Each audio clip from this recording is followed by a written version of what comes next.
દોસ્તો, ભારત માતા કી જય, વંદે માતરમ. હું મુકેશ વિશ્વકર્મા પંચાલ આપની વચ્ચે દરરોજ એક મુદ્દો લઈને આવું છું.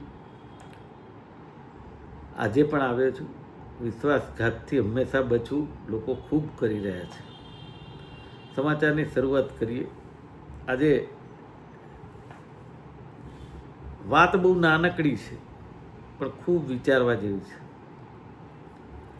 એક જ બનાવ પરથી આપણને એમ લાગે કે આપણી જોડે કેટલો મોટો વિશ્વાસઘાત થઈ રહ્યો છે કે જે આપણે ટેક્સ ભરીએ છીએ.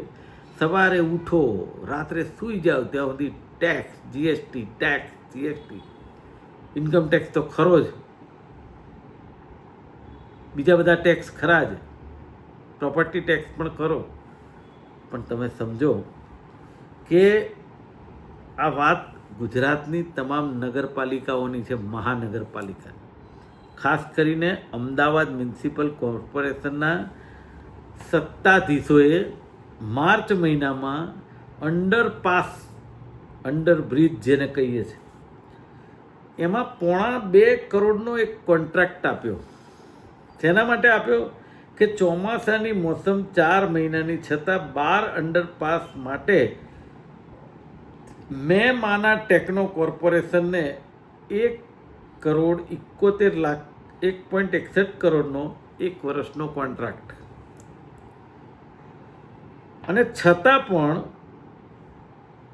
અમદાવાદના 20 અંડરપાસમાં આ વરસાદે પાણી વરસાદી ભરાશે, આવું કોર્પોરેશનના સત્તાધીશો કહે છે. હવે તો એટલી બધી હદે એ લોકો નઠ્ઠોર થઈ ગયા કે પહેલાં તો આપણે ફરિયાદ કરતા હતા કે અહીંયા પાણી ભરાય છે ને અહીંયા પાણી ભરાય છે, તમે નથી કરી શકતા કંઈ. હવે તો કબૂલ કરે છે કે અહીંયા ભરાશે.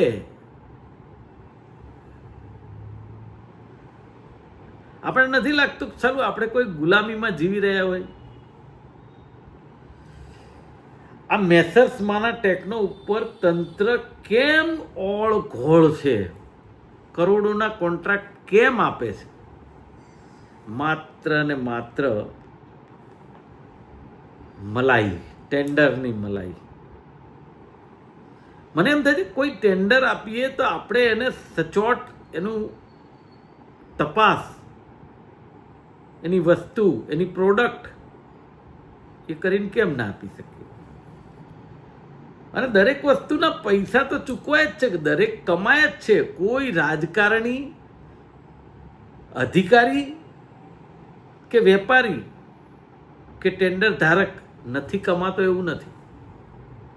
ધારો કે કોર્પોરેટર ચૂંટાય છે તો એનો પગાર છે, ધારાસભ્ય ચૂંટાય તો એનો પગાર છે, અધિકારી છે તો એમના લાખો રૂપિયામાં 2 લાખ રૂપિયા પગાર છે.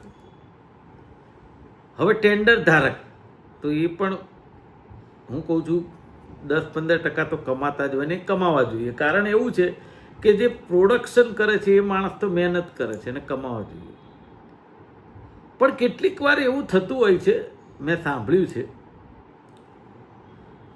કે ટેન્ડરના અમુક રૂપિયા અમુક જગ્યાએ તમે ના આપો તો તમારું ટેન્ડર પાસ ના થાય. આવું કેમ? શેના માટે પૈસા આપવાના? એમનું ખરાબ કામ ચલાવી લેવા માટે?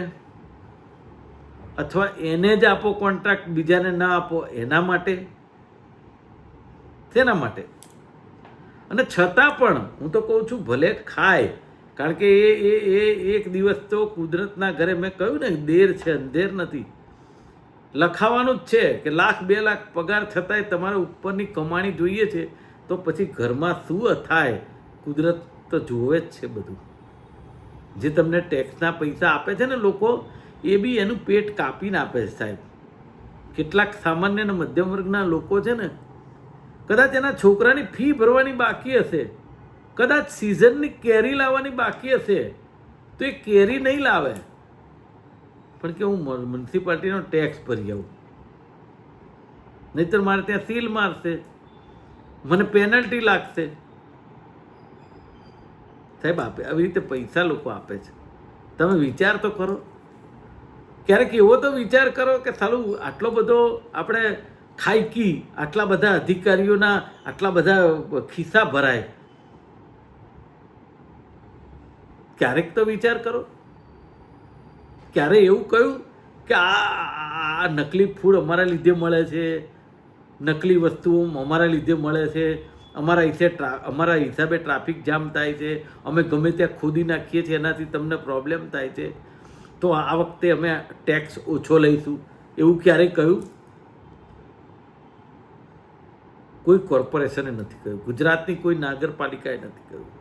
ના, ટેક્સ તો તમારે આપી જ દેવાનો, સરકાર,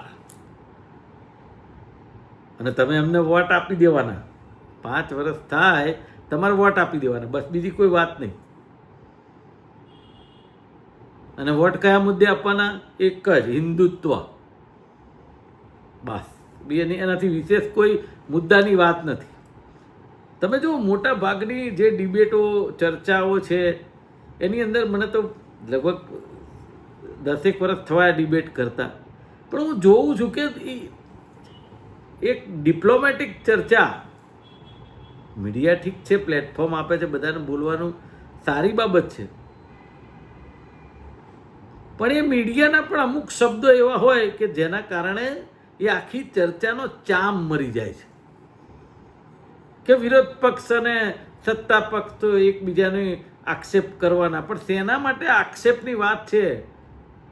જો વિરોધ પક્ષ ખોટો આક્ષેપ કરતો હોય તમે એ શોધી કાઢો ને, વિરોધ પક્ષને ફટકાર લગાવો.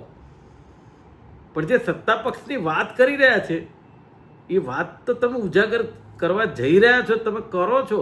હું કેટલાક મીડિયાના મિત્રોને અભિનંદન આપું છું.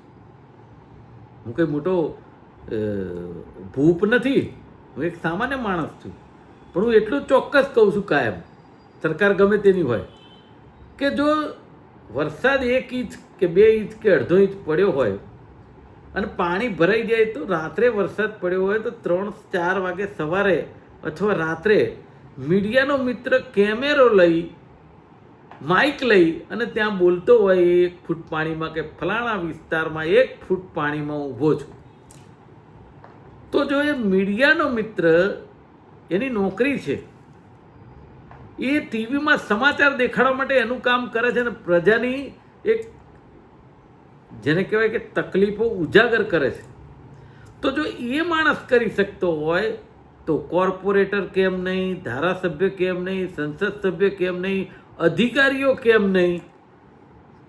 આપણે મુખ્યમંત્રીની વાતને જવા દઈએ, અમદાવાદ કે બીજી નગરપાલિકા તેના મેયરને છોડી દઈએ, પણ કોર્પોરેટરો શેના માટે? તો પછી પ્રજા મત શેના માટે આપે? જો આ જ પરિસ્થિતિ હોય તો પ્રજા મત શેના માટે આપે? આ સૌથી મોટો સવાલ છે. અને હું તો ઘણા સમયથી એક માંગ કરું છું કે કેટલાય નવા રોડ બને છે, કેટલાય બ્રિજ બને છે, વિકાસ એ નિરંતર પ્રક્રિયા છે. એનું કારણ છે કે વિકાસ વગર તો કોઈ પણ સરકાર હોય, કે હું માનું છું કે રાષ્ટ્રપતિ શાસન 5 વર્ષ રહે ને તોય વિકાસ ચાલુ જ રહે, કારણ કે અધિકારીઓને વિકાસ કરવા માટે તો નોકરી હોય છે, એમાં કંઈ કોઈ ધાડ નથી મારતી, કોઈ સરકાર ધાડ નથી મારતી. પણ આજની પરિસ્થિતિ એવી છે, સૌથી પહેલાં તો આ અત્યારની પરિસ્થિતિમાં લોકશાહી છે ને એનું બિલકુલ અસ્તિત્વ છે નહીં. સરમુખત્યારશાહી. તમારે કંઈ તકલીફ હોય ને તમે અવાજ ઉઠાવો એટલે પોલીસ આવીને પકડી જાય, તમારા ઉપર કેસ થાય, એટલે તમને એમ થાય કે આ તો જે હતું દુઃખ એના કરતાં બીજું દુઃખ આવ્યું. આવું કેમ? આવું હોવું જોઈએ? આ વિચારવાનું જ પ્રજાએ છે, આ જનતાએ વિચારવાનું છે કે તમે જ્યારે મત આપવા જાઓ છો ને ત્યારે 2 દાડા પહેલાંના ભાષણ સાંભળીને જાઓ છો, કોઈ પણ ના, પણ 5 વર્ષમાં તમારી સાથે શું બન્યું, કેમ બન્યું, તમે સર્ટિફિકેટ લેવા ગયા ત્યારે કેવા ધક્કા ખાધા, કોર્પોરેશનમાં ફોન કરો ત્યારે શું જવાબ મળ્યો, આ જો તમે મગજમાં રાખો ને તો તમને ખબર પડે કે આપણે શું ઉલટફેર કરી શકીએ. પણ ના, જેની પાસે મબલખ રૂપિયા છે એ લોકો મતદાનના દિવસે દરેક જગ્યાએ મોટા મોટા જમણવારો ને નાસ્તા પાણી ને ભાવનાત્મક મુદ્દા ઉપર વાત ને આ જ વાત છે. અને છેલ્લે પછી જાહેર જનતામાંથી અવાજ આવે કે સાલું ખરેખર આ લોકો તો કુંભકર્ણની ઊંઘે છે, પણ તમે જ્યારે નક્કી કરવાનો તમારો દિવસ હતો ત્યારે તમને એ જમણવારમાં ને નાસ્તામાં ને એમાં રસ હતો, તમને વિચારવામાં ક્યાં રસ હતો? એ તો સાહેબ નેતાઓ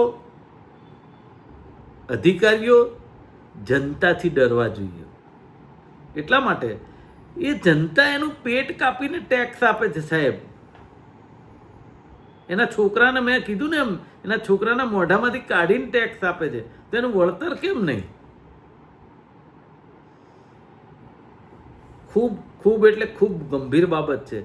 મેં કહ્યું ને, પોઈન્ટ નાનકડો છે, વાત 2.5 કરોડની છે, પણ આ 2.5 કરોડ એ માત્ર એક્ઝામ્પલ એટલે દાખલો છે. તપાસવાની આપણે બધાએ હવે જરૂર છે કે તમે કોર્પોરેશનની અંદર કે ગુજરાત સરકારના વિભાગમાં કયા કયા ટેન્ડર કેવી રીતે આપો છો અને શેના માટે આપો છો, કેટલા રૂપિયાના આપો છો. કારણ કે એ નહીં થાય ને જાગૃતિ, ત્યાં સુધી તમારે ને મારે ધક્કા ખાધા રહેવાના. એ પછી સર્ટિફિકેટ લેવા માટે હોય કે કોઈ દાખલો કઢાવવા માટે હોય કે કોઈ ફરિયાદ હોય, તમારી કચરાની હોય, બગીચાની હોય, પાણી ભરાવાની હોય, ખાડાની હોય, કંઈ પણ હોય, ભોગવતા રહેવાનું. પણ હું તમને ચોક્કસ કહું છું કે હું તો તમને કહેતો જ રહેવાનું કે કંઈક નવું કરીએ. આજે બસ આટલું જ. આપનો ખૂબ ખૂબ આભાર.